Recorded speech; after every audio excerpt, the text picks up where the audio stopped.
everyone. I'm hoping this has gone live. I'm hoping you can hear what I'm chatting away about.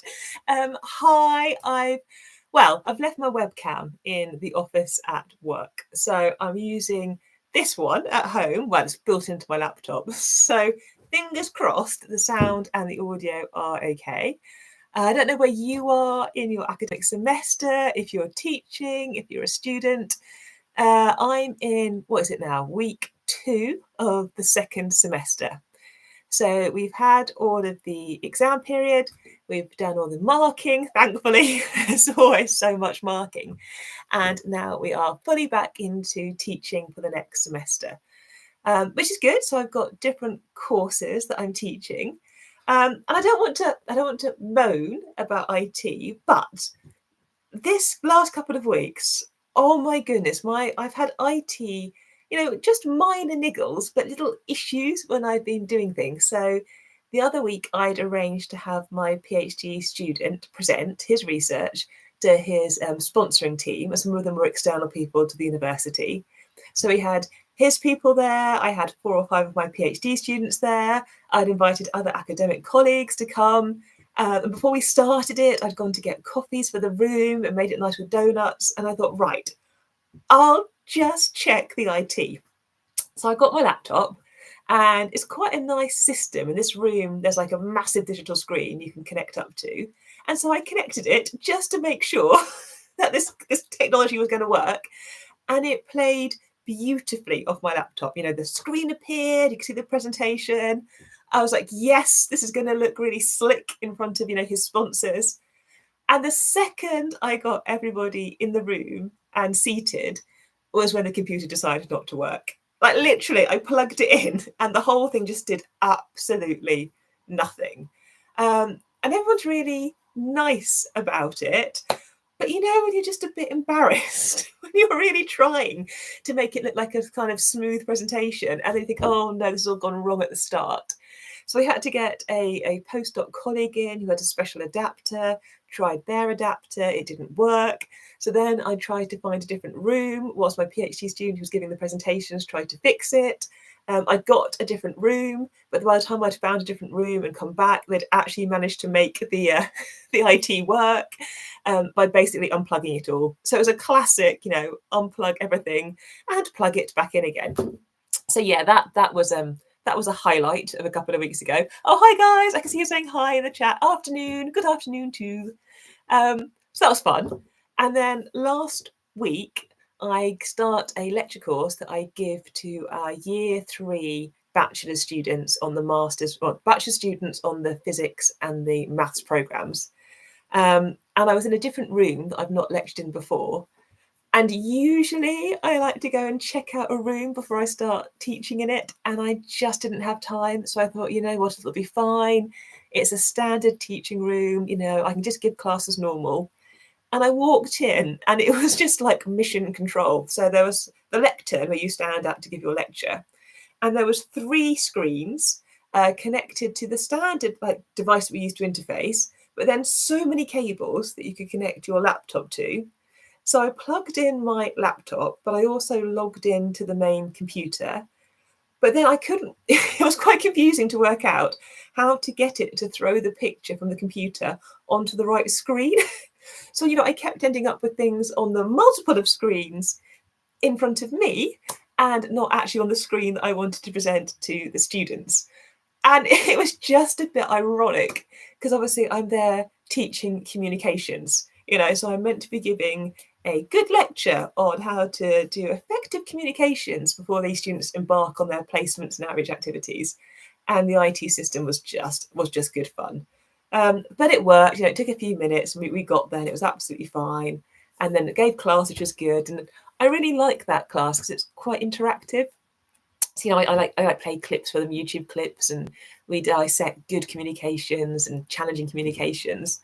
So that was quite good fun. But I just want for the next few weeks all the IT to be nice, normal, nothing to be complicated. I just want it to all work nice and easily. And I shouldn't moan because my university has a really nice IT system. You walk into the lecture theatres and it's nice and it's got like these little buttons.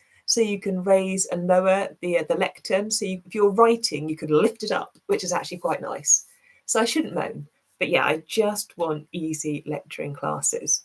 But that started. My BSc projects have just started. So I don't know how you do it within your university, but in our second semester, that's when our final year students tend to have their big projects. So I've got 2 new BSc students who've just started projects with me, and I've got a master's student who's just started a year-long project with me, and we're working as a team with a postdoc on a project that's being sponsored externally. So that's really nice. But again, it just takes time to set students up. So the master student, because they're with us for a year, they qualify, they get a desk. So they're in a lovely shared office with other PhD students. But again, it's just getting the IT to work. So, I had a laptop and I thought, this is fine. This laptop's great. And of course, that wouldn't log in on the first day. But I think, it's just par for the course. I've been doing this now for 7, 8 years. So it's just the normal teething issues. It will all be fine. But let me know in the comments, is your IT all working beautifully for you? Is it just me that's having these issues in these first couple of weeks? So that's been fun. Last week, I hosted a comedy night, which I loved. So this is the first time I've emceed, so, been a master of ceremonies for a comedy evening. I've done comedy myself, so I've given stand-up routines a few times now.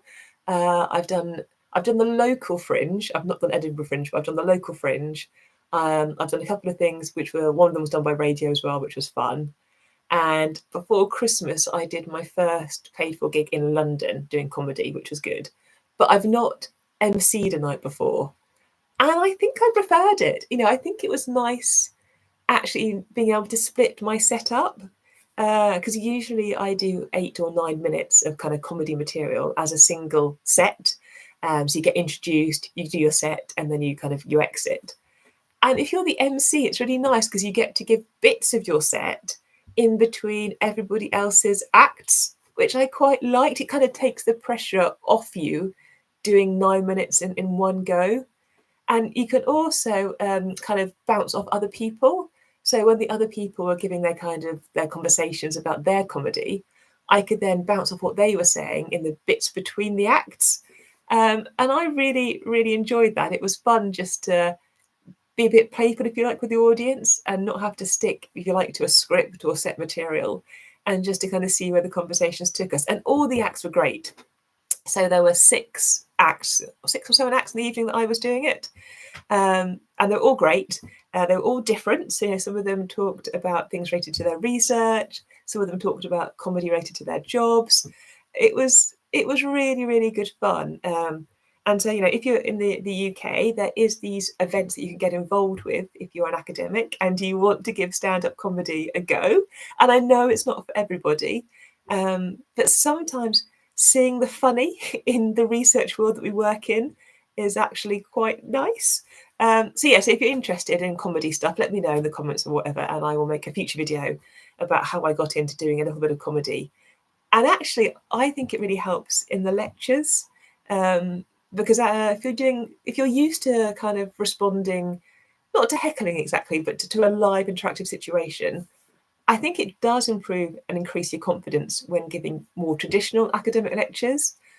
And it definitely, I've noticed myself injecting little bits of humour where appropriate into my classes the more I've been doing stand-up. But anyway, I should look at the comments, shouldn't I, rather than just chat away about all the stuff that I've been up to. The question about AI. I really like AI. I'm wondering if I proceed looking at AI. Okay. So artificial intelligence is such an emerging community space at the moment to work in.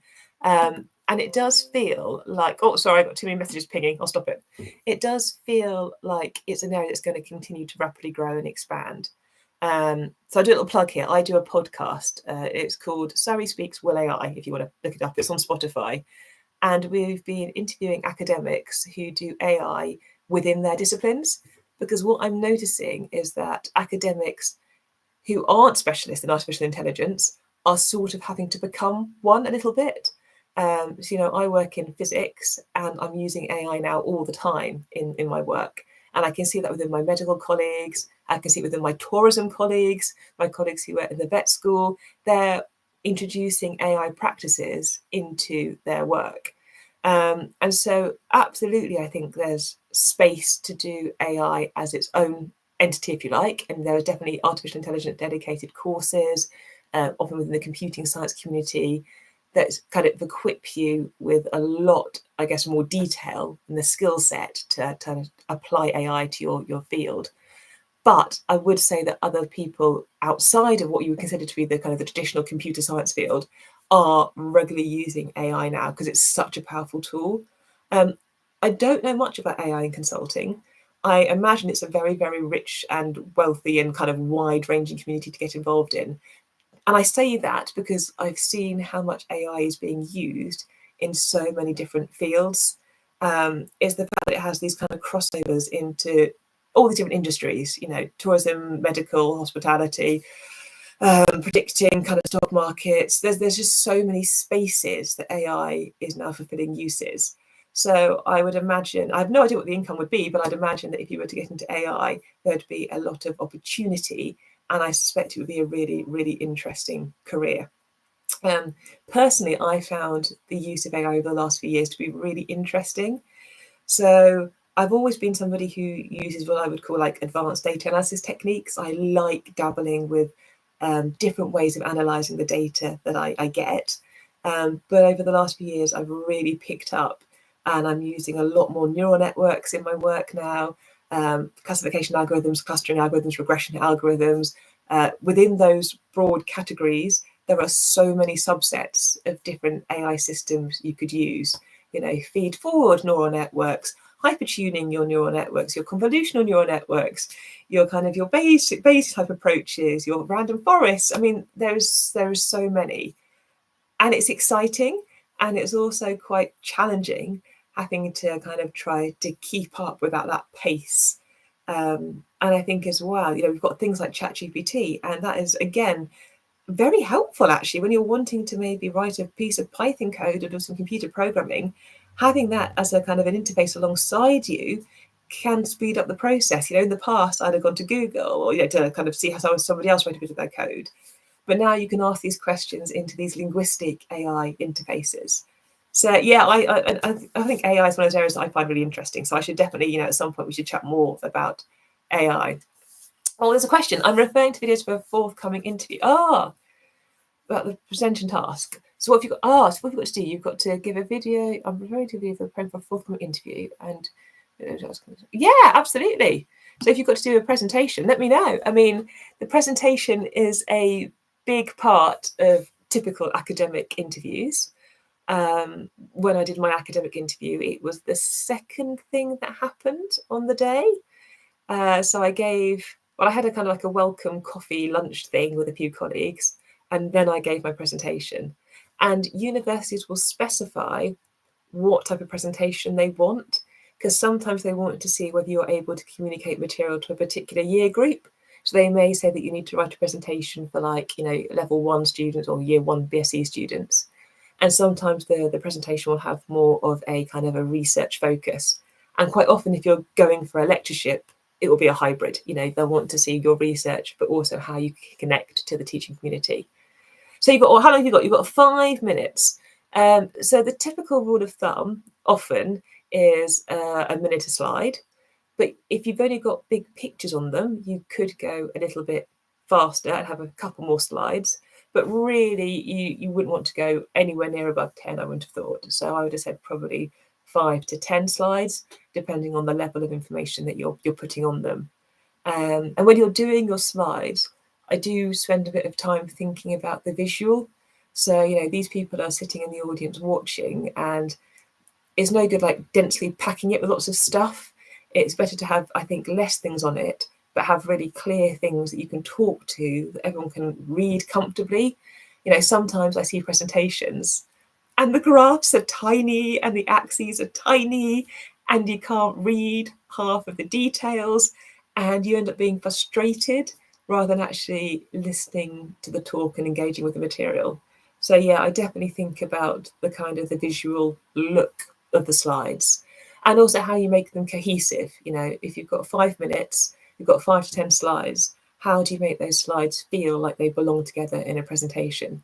And it's little things like, you know, like having a standard template as your slide background. Maybe you want to number your slides. Maybe you want to kind of use some kind of color coding system, just because that helps like the presentational look when you give your subject.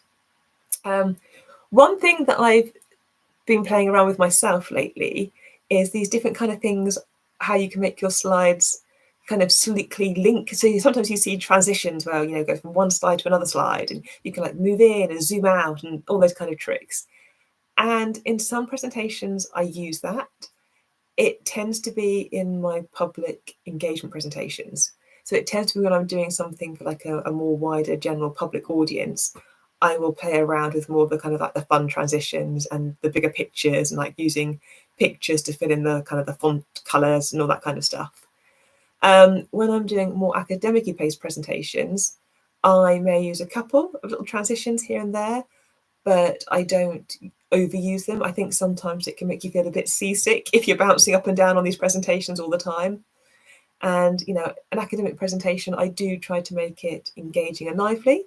But at the same time, you know, I want to hit the tone that is trying to convey the information that I'm giving. So it won't be too flamboyant when I'm doing an academic presentation compared to when I'm doing like a public-based presentation. It's also kind of important, I think, that as a presentation, you see people put up the references at the end. So if you are drawing from work of other people, quite a neat way of doing it often is to either have the reference of that piece of work on the actual slide itself, or if you haven't got enough space, you can number that kind of reference, and then at the end of your presentation, have a set of references that are available should people want to look at them. I think that's quite a nice way of acknowledging the work of others.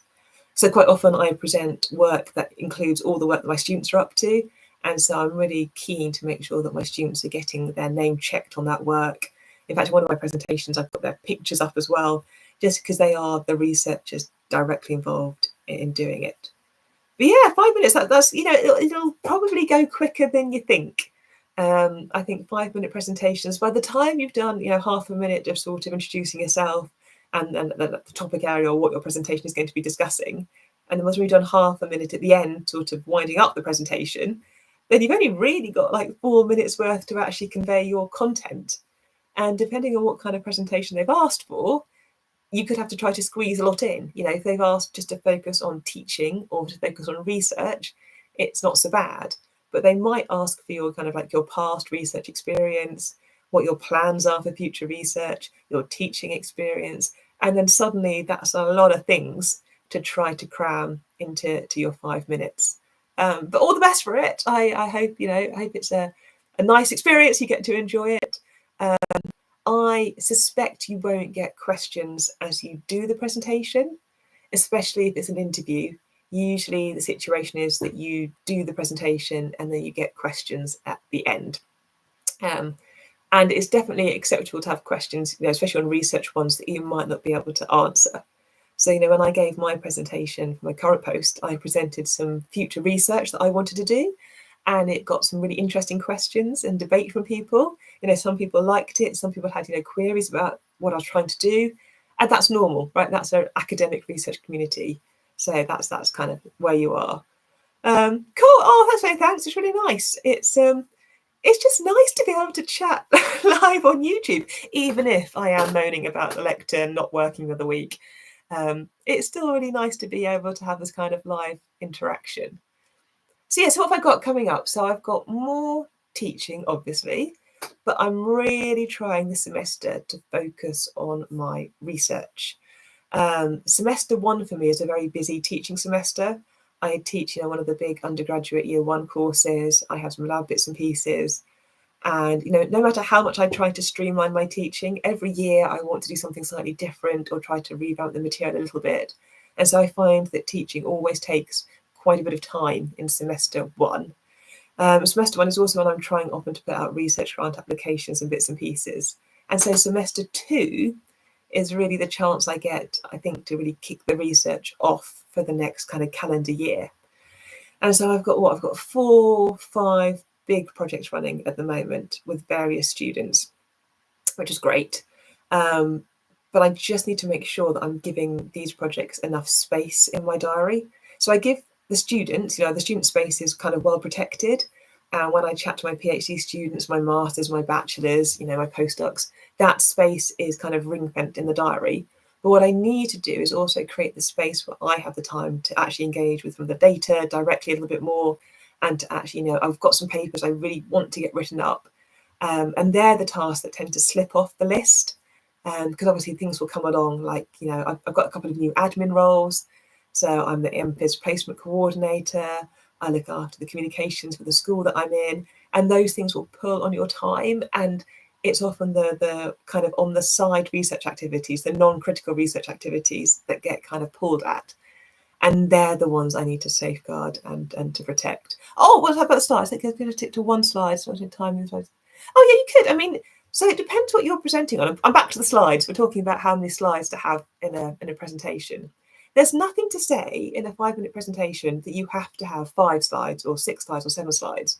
You can have 1 or 2 slides. It just depends what you're trying to convey in your presentation. You may find that a couple of slides isn't enough in order to be able to showcase what you're trying to show, in which case, going up to 4 or 5 would be absolutely fine. It should be fairly quick to move between the slides. It depends if you are doing it as a kind of like a PowerPoint thing, in which case it'll be really quick. If you're doing it with the kind of projecting type things, we've got to kind of slide things under a projector screen, it can take a little bit longer. Yes, and to put in the comments, 1 per couple of minutes is reasonable. Yeah, I mean, that's what I would go with. I would say 1 slide for every 1 to 2 minutes sounds about right. Sometimes I flick through them quicker if I've got big pictures. So if I've got connected pictures, sometimes rather than having that picture, if I'm tweaking something within the picture, I will do it on separate slides, so that if something goes wrong with my slides, I can do a PDF and I can show the different slides. I know some people do it on the same slide and they have the animation change. I often don't trust that. I often rather would kind of go through the slides rather than having 1 slide with it all embedded on, and that can put it up a few more. But yeah, I think you're fine, absolutely fine. And yeah, comment about how many slides for a 1-hour lecture. Yeah, around 30 slides. Yeah, and a bit of room at the end for summing up. I think that's it's about right. You again, it depends on your subject material. I tend to hop between using slides and handwriting stuff in the lectures. So I'll use a few slides to show a few concepts or ideas, and then I'll jump across to doing a handwritten derivation. But it depends on your subject, right? So I do that in part because I'm in a physics-based subject, and when I'm deriving the moment of inertia of a sphere, it's useful for the students to see that in real time. And it's quite like Tuesday, I've had feedback on this. So some students absolutely dislike me handwriting anything. I think they find it either the pace is too slow, or they don't like my handwriting. They would rather everything be just typed up on their kind of the PowerPoint. Whilst other students really like the fact that I'm handwriting, because it kind of makes me go at a speed that means that they can follow and kind of keep up with their own handwritten notes. And so what I've settled on is doing a mix. So most of my lectures aren't fully PowerPoint or aren't fully handwritten. I'm lying somewhere between the two. But it's really personal. It will depend on your kind of your topic and what you're talking about. I've got some colleagues, like in the maths department, who do everything handwritten. So there's chalkboards, and they often have chalkboards doing everything kind of in real time. And I've got other colleagues who do everything kind of using slides and PowerPoint. I've got colleagues who prefer to do a lot of flipped classroom. And so that's where you give the students materials before the lecture. They engage with those materials, and then you do a task in the lecture based on what they've already read. So rather than teaching the taught content, I don't know, of a particular poem or a particular story, you get the student to engage with that before the lecture. And then in the lecture, you do some kind of task related to it. So there's all sorts of variety of how people choose to run their lectures. And I think as well, sometimes it's a bit trial and error. So sometimes I'll try something and think, yes, that was really good, I should do that again. And then other times I'm like, no, I'm never going to do it in that particular way again. I introduced live demonstrations for the first time in one of my lecture courses in the last semester, and I'm definitely going to keep those. So in the past, whenever I've wanted to show, I don't know, a principle, motion or something, I've tended to go to a YouTube video. And I just thought, why am I doing this? Why am I always relying on just a video resource? What can I actually do myself in the lecture theatre? And so I've had a couple of PhD students who've helped me, and we've set up equipment and done live demonstrations just to show some of the key physics principles I'm trying to explain. And over a 11-week lecture course, I've done that 5 times. So pretty much every other week, typically always on the Friday. So I got allocated a Friday lecture session, and I thought, well, that's the one to do something kind of live and real time engaging in. And so in those classes, I would do 20 minutes kind of explaining the theory of what we're about to look at, then some kind of fun demonstration, then some interaction with them where they try to predict something or calculate something. And then we go back to the demonstration to see if it was the correct prediction in real time. And I like those. I was a little bit thinking, is this too high risk?